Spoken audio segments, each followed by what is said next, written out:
Director tweeted last night, "I am the governor's deputy digital director. I see everything that is said about and to her online. Every single time the president does this at a rally, the violent rhetoric towards her immediately escalates on social media. It has to stop. It just has to." Don't you think that the president should tone it down when talking about people about whom there have been literally threats against their lives in this very, very heightened time? Well, gosh, I would like to show people my social media and the threats against me, the threats against my children. When you have members of, the Democrat Party coming out and telling people, get in their face, go harass them. I mean, this is not just on one side. But Joe Biden isn't saying things like, look, anything against you or your family or your children is horrible, detestable, and I condemn it right now. And if there were any Democratic politicians that were, throwing fuel on the fire, I would say, tone it down. Why aren't you toning it down? But I don't look at threats based on what party are the recipients. And my question is, shouldn't everybody just tone it down, including your father-in-law? Well, look, he wasn't doing anything, I don't think, to provoke people to threaten this woman at all. He was having fun at a Trump rally. And quite frankly, there are bigger issues than this right now for everyday Americans. People want to get the country reopened. They want to get back to work. Not only are we trying to make it through a pandemic, but think about all of the cancers that have gone unaddressed. Think about the kids that aren't in school who use school to get their one meal a day. Jake. Sure, of course. There are issues at hand here that are bigger than just keeping everybody locked down. So I think people are frustrated. And look, the president was at a rally. It's a fun, light atmosphere. Of course, he wasn't encouraging people to threaten this woman. That's ridiculous. Well, I don't think lock her up is fun, but let's move on. Polls show President Trump gave four different answers in about 60 seconds. 4 different answers on whether or not he had tested for coronavirus before the first debate. You were at the first debate. Yes or no, did President Trump test negative within 72 hours of that first debate, as was required by the debate rules? I assume the answer is yes. I was not physically there with him, and I worked for the campaign, not in the White House. So okay. I'm giving you my honest answer. I do not know, but I assume the answer is that he tested negative. But you don't know I don't see why you don't know for a fact. Why would the president knowingly test positive and go to a debate? I didn't say he did. I'm just we've been trying to get a straight answer for weeks as to when he last tested negative, and we haven't gotten an answer. He tested negative. I'm sure it is. Okay, but you don't know. Okay. So here's the question. You're not giving a direct answer. You don't know. I'll take you at your word. Joe Biden, as we all know, has worked to overcome a stutter. And one of the speakers at the Democratic convention was a young boy who the vice president inspired, named Braden Harrington. Take a listen. It was really amazing to hear that someone like me became vice president. Braden Harrington, a very brave young boy. You made this comment earlier in the campaign about Joe Biden. Let's take a listen to that. Every time he comes on stage or they turn to him, I'm like, Joe, can you get it out? Let's get the words out, Joe. You kind of feel bad for him. How do you think it makes little kids with stutters feel when they see you make a comment like that? First and foremost, I had no idea that Joe Biden ever suffered from a stutter. I think what we see on stage with Joe Biden, Jake, is very clearly a cognitive decline. Okay. That's what I'm referring to. It makes me uncomfortable to watch somebody on stage search for so amazing. It's so amazing to me and try and figure out an answer. A cognitive decline. Well, when you're trying to tell me that what I was suggesting was I think that you were mocking his stutter. Yeah, I think you were mocking his stutter, and I think you have absolutely no standing to diagnose somebody's cognitive decline.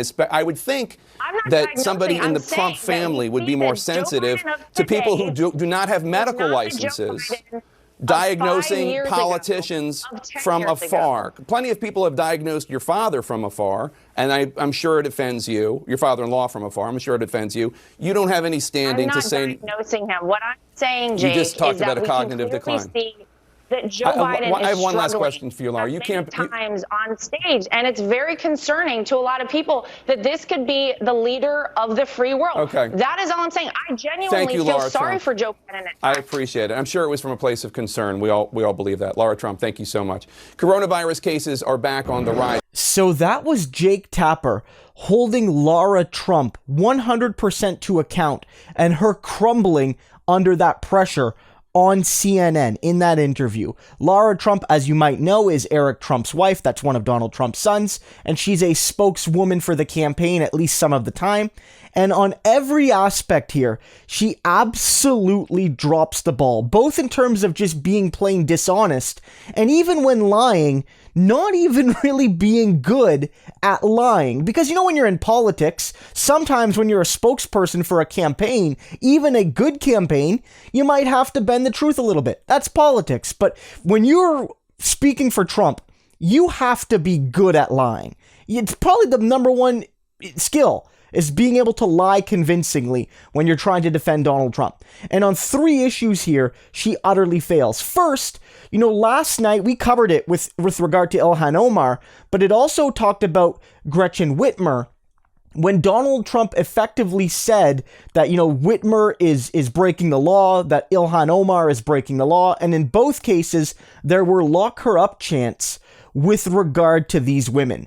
That Gretchen Whitmer, who had a plot against her, and Ilhan Omar, who's systematically vilified, Trump is egging on his audience to basically want to take these women and lock them up. And it's absurd, and it's dangerous, and it's anti-democratic, right? 100%.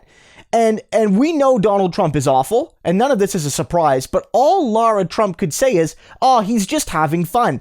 You know, she's like, well, what about all the things that are said about me or said about Trump's family by people? And that might be fair. Those things matter, but let's be clear. Let's be 100% clear.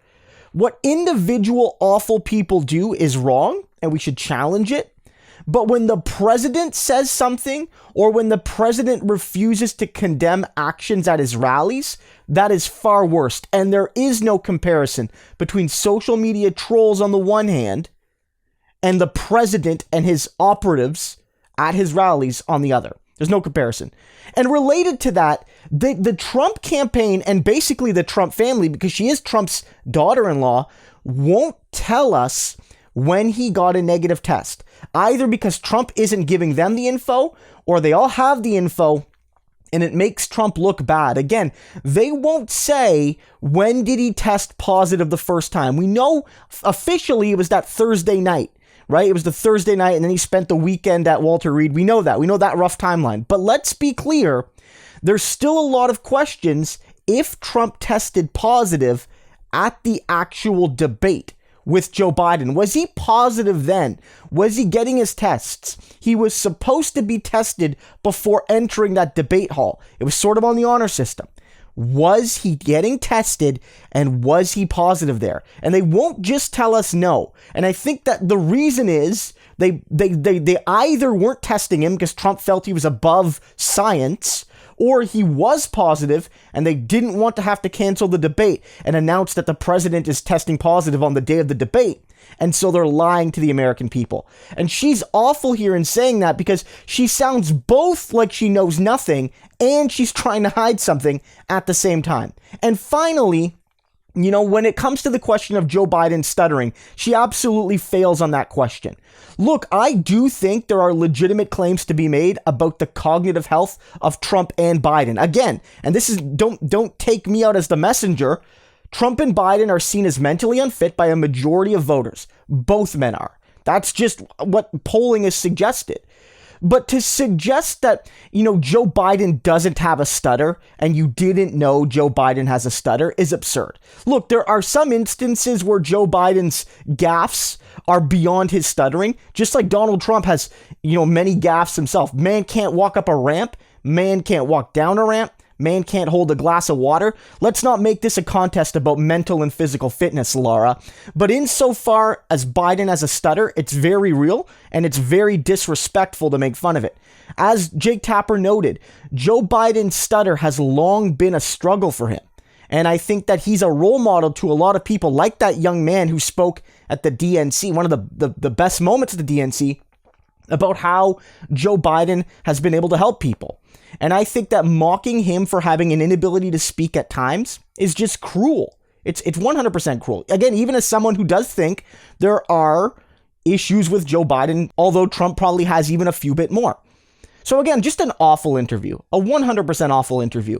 You know, if you're Joe Biden, you must love this, because every Sunday morning, Donald Jr. or Eric or Lara or Kimberly Guilfoyle or whoever gets on the media and utterly embarrasses the Trump campaign. There's just 3 weeks left of this, and this seems to be the best they got.